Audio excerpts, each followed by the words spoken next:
ఆంధ్రప్రదేశ్‌లోని అద్భుత దేవాలయాల్లో ఒకటైన ఈ ఆలయాన్ని ప్రస్తుతం ఆర్కియాలజికల్ సర్వే ఆఫ్ ఇండియా నిర్వహిస్తోంది. ఈ ఆలయ ఆవరణలోకి అడుగు పెట్టగానే ముందుగా మనలను ఆకర్షించేది ఆలయం ముందు ఠీవిగా గత వైభవ చిహ్నానికి సాక్షిగా ఇప్పటికీ చెక్కు చెదరకుండా నిలిచిన ఎత్తైన ధ్వజస్తంభం. ఈ ఆలయం యొక్క ప్రత్యేకత, విశిష్టత కూడా ఈ ధ్వజస్తంభమే అని నిస్సందేహంగా చెప్పవచ్చు. ఎందుకంటే ఇది దక్షిణ భారతదేశంలోనే అతి ఎత్తైన ధ్వజస్తంభంగా గుర్తించబడింది.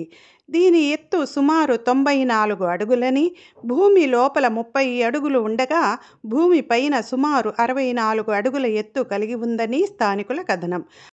ఆకాశమే హద్దుగా నిలబడి చెన్నకేశవాలయ ఉనికిని చాటుతోంది ఈ ధ్వజస్తంభం. ఈ ఆలయం గురించిన వివరాలకు క్రింద ఇచ్చిన లింక్ ప్రెస్ చేసి పూర్తి వీడియో చూడండి.